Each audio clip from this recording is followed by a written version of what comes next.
خیلی بخشیش کم نفهمیدیم. من یک نسانه سیو چول میشه کم گاو میزدیم. این نه اینکه خیلی قدیما گاو میزدیم. قدیم سیو چول گاو میزدیم. چول. یعنی ما رفتیم در اونجا بودیم خیلی ساعت 12 بودن نوینه بچه اومدن در اومدن خوابیدن اون را عدیل بودن.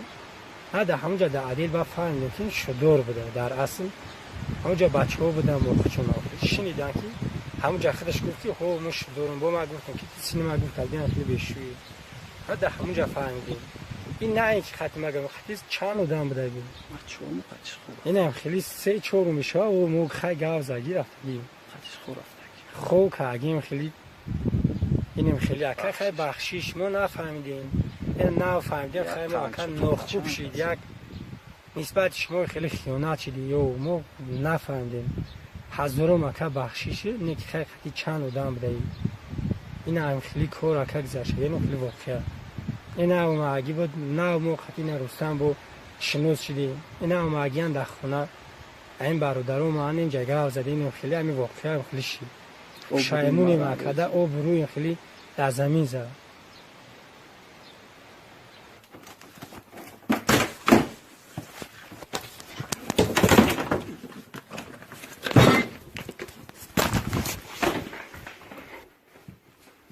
ترسوندی من؟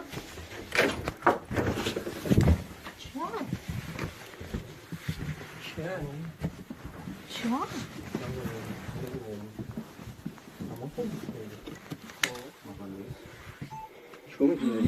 چی گپه؟ وقتا تو داره خلق داره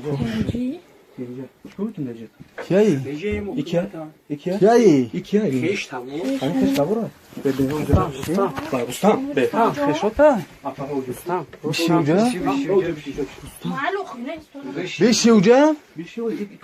کیایی؟ پنجه چی کنید این دجا؟ اچ خلاتا؟